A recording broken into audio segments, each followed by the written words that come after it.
Picture this. It's 300 BC in the city of Cyprus.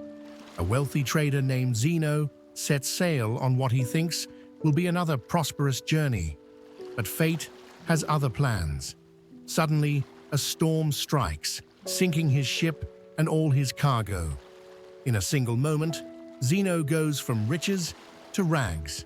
Now, imagine you are Zeno.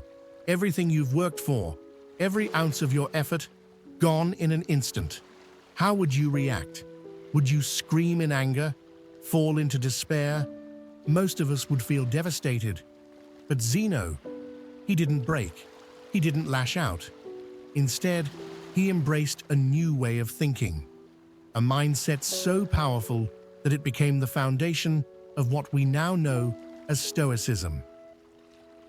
This philosophy didn't just help Zeno survive, it made him undefeatable. And today, I'm going to show you how this ancient wisdom can help you do the same. One simple shift in perspective can lead to lifelong change. This idea lies at the heart of Stoicism: acceptance and indifference toward what we cannot control.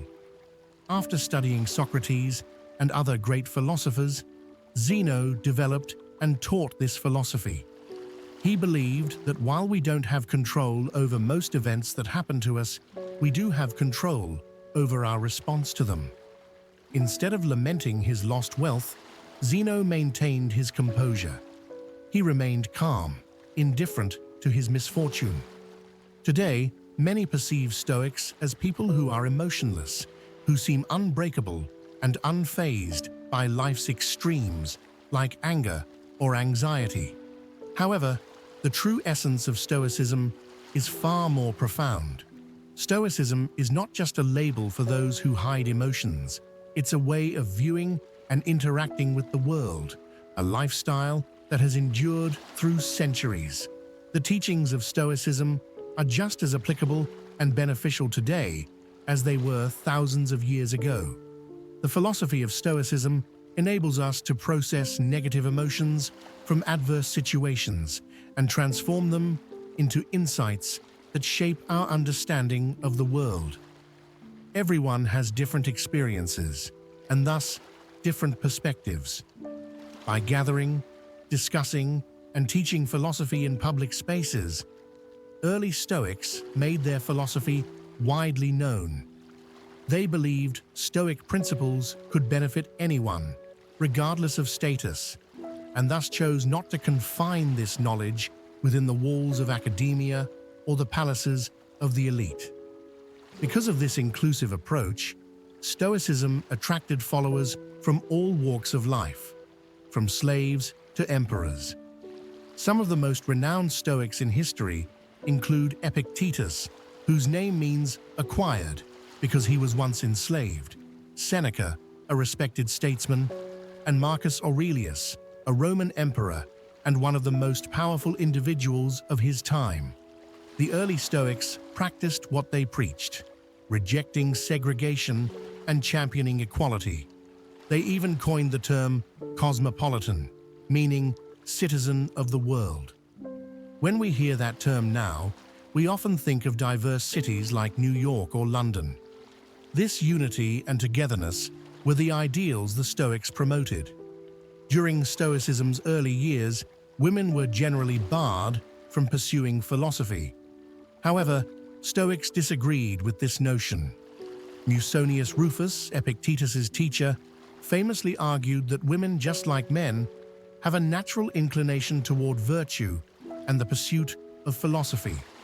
As a result, even at a time when it was unpopular, women were welcomed to learn about Stoicism. So why does Stoicism still resonate today? In an unpredictable world, our emotions often get in the way. The truth is, we don't get upset merely because bad things happen to us.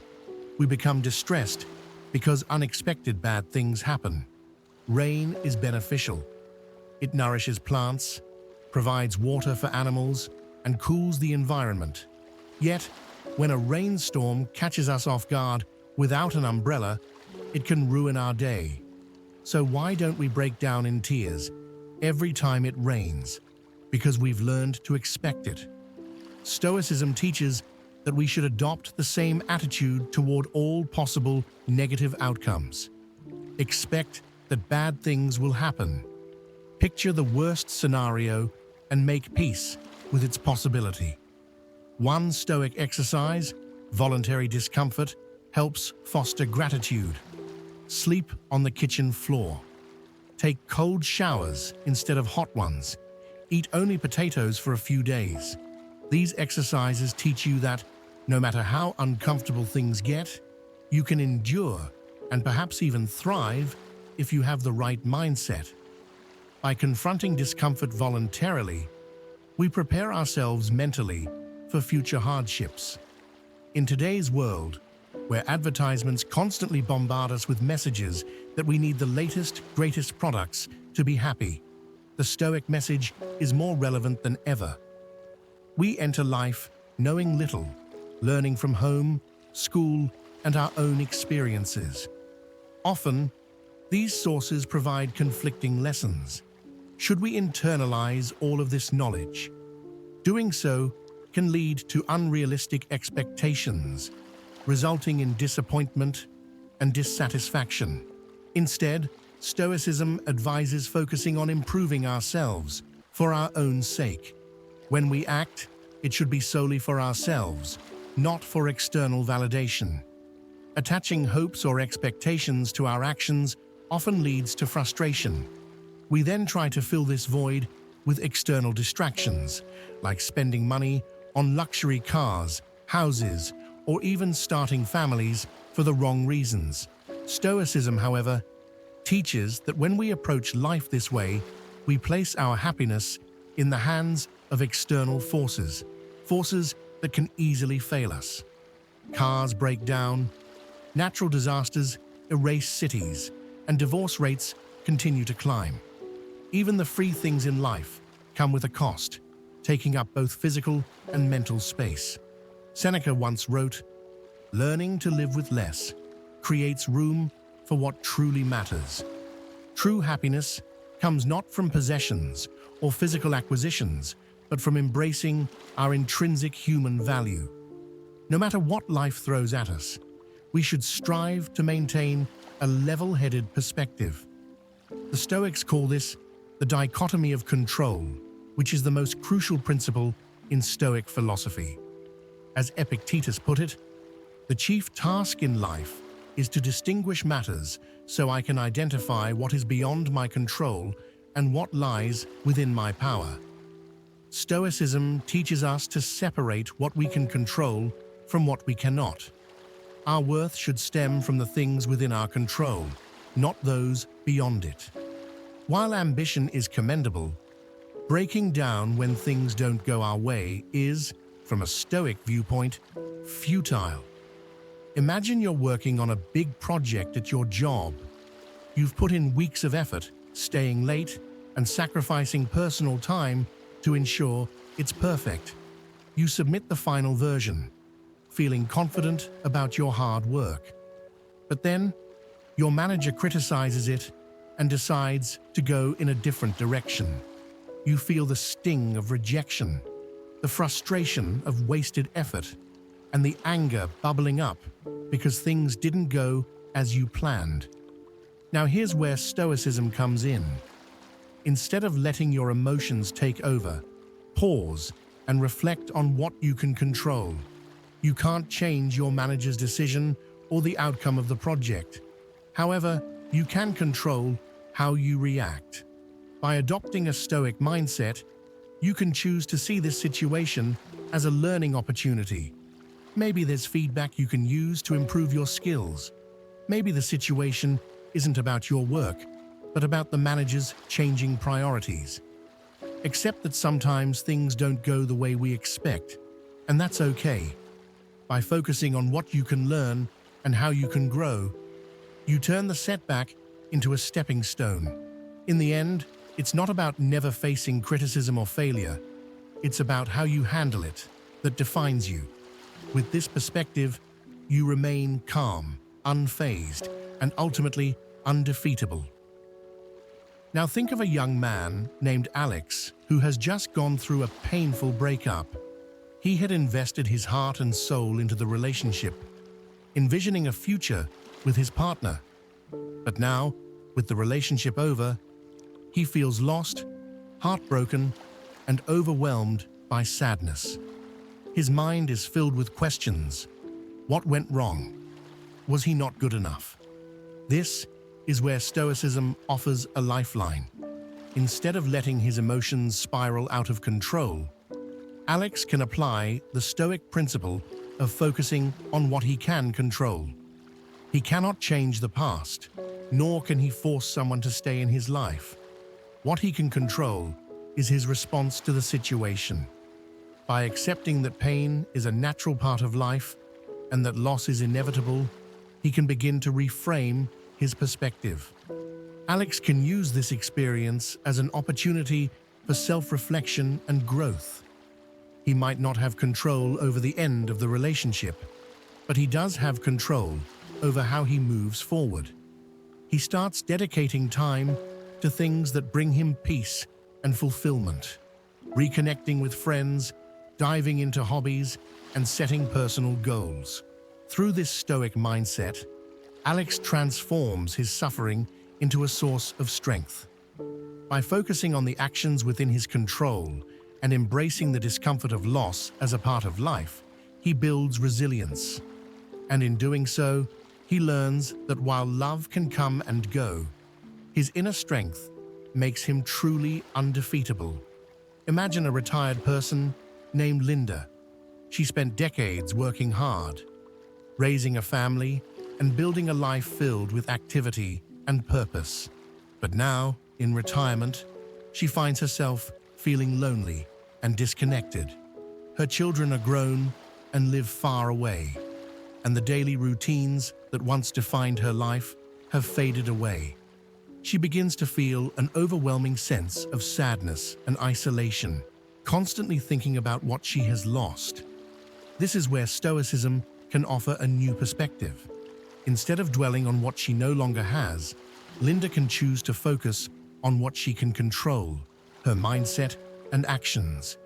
She can practice the Stoic principle of voluntary discomfort by facing the reality of her solitude and accepting it without resistance. By reframing her situation, she can see her alone time not as loneliness, but as an opportunity for personal growth. Linda starts to cultivate gratitude for the simple things she has: the peaceful mornings, the freedom to pursue hobbies, and the time to reflect. She realizes that while she can't control her past or bring back what she has lost, she can control how she chooses to live each day. She decides to volunteer at a local community center, finding new purpose by helping others. Through this Stoic approach, Linda embraces her new life phase with calm acceptance. Her solitude becomes less of a burden and more of a chance to explore new paths. By focusing on what she can influence, her attitude, actions, and how she spends her time, Linda transforms her situation and discovers that, even in retirement, she can live with strength, dignity, and indeed, become undefeatable.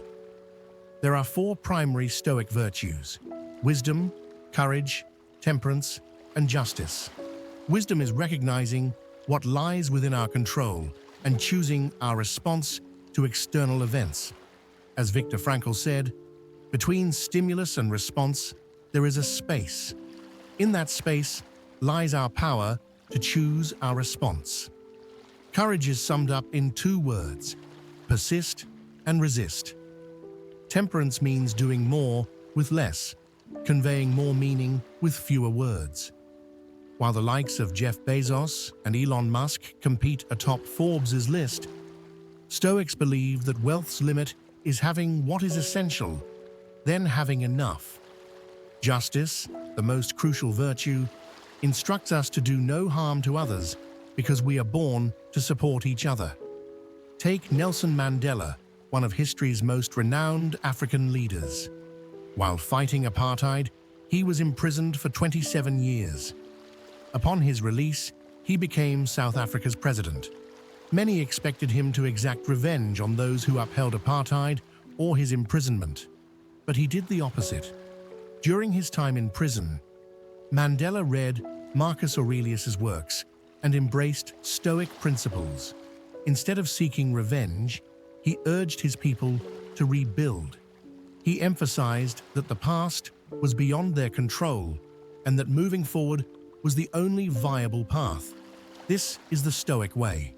In modern medicine, Stoicism forms the foundation of therapies like rational emotive behavioral therapy, REBT, and logotherapy. REBT helps patients identify harmful thought patterns, allowing them to challenge these thoughts with logic and replace them with healthier beliefs. Logotherapy, on the other hand, is rooted in the Stoic idea that humans are driven by purpose. Even in the bleakest situations, we can find meaning and happiness through a sense of purpose. This process, like all things, requires effort. We must reframe our thinking, letting go of the old to embrace the new. To address our happiness, we must cultivate self-worth. By focusing on what we can control, we avoid fixation on what we cannot, leading to a more fulfilling life. Stoicism isn't just a relic of ancient philosophy, it's a practical guide for navigating the chaos of modern life. It teaches us that while we can't control every storm we face, we can always control our mindset. By focusing on our own actions and attitudes, we become the captains of our own ship, charting a course toward inner peace and resilience. And even if our ship does sink, as Zeno's did, we can take comfort in knowing that we weathered each storm with dignity, courage, and strength. Because in the end, it's not about living forever, it's about living well. Embrace the Stoic mindset, and you will find that while life may throw you off balance, it can never truly defeat you. You become, in every sense of the word, undefeatable.